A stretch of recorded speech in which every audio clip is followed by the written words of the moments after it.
Welcome back to the Indian Weather Forecast channel. During the last 24 hours, light to moderate rainfall precipitated over east coast of Tamil Nadu and parts of Jammu and Kashmir. Except Jammu and Kashmir and east coast of Tamil Nadu, entire India witnessed dry weather conditions. So coming to the forecast, heavy rainfall expected over coastal regions of Tamil Nadu, light to moderate rainfall expected over south coast of Andhra Pradesh, southern parts of Kerala and interior parts of Tamil Nadu.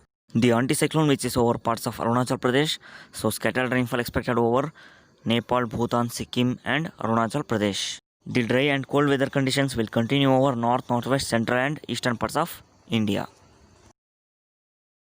Here is the latest update on Cyclone Burevi, the deep depression over southwest Bay of Bengal and adjoining to the east coast of Sri Lanka at 22 hours IST, which lies centered near 7.5 degree north and longitude 84 degree east, about 327 km from the coast of Trincomalee, 273 km from the coast of Batticaloa and 572 km from the coast of Nagapattinam.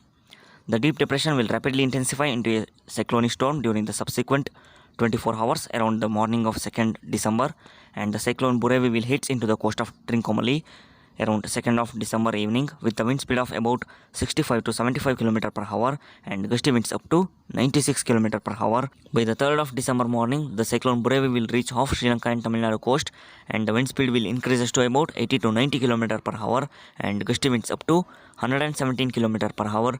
The cyclone will persist in between half Sri Lanka and Tamil Nadu coast from December 3 to December 6.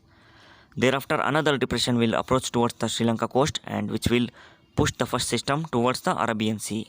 Sea conditions are rough to very rough, so fishermen not to venture into the sea from 2nd of December. So that's all for now. Keep connect with the Indian Weather Forecast channel and don't forget to subscribe to the channel.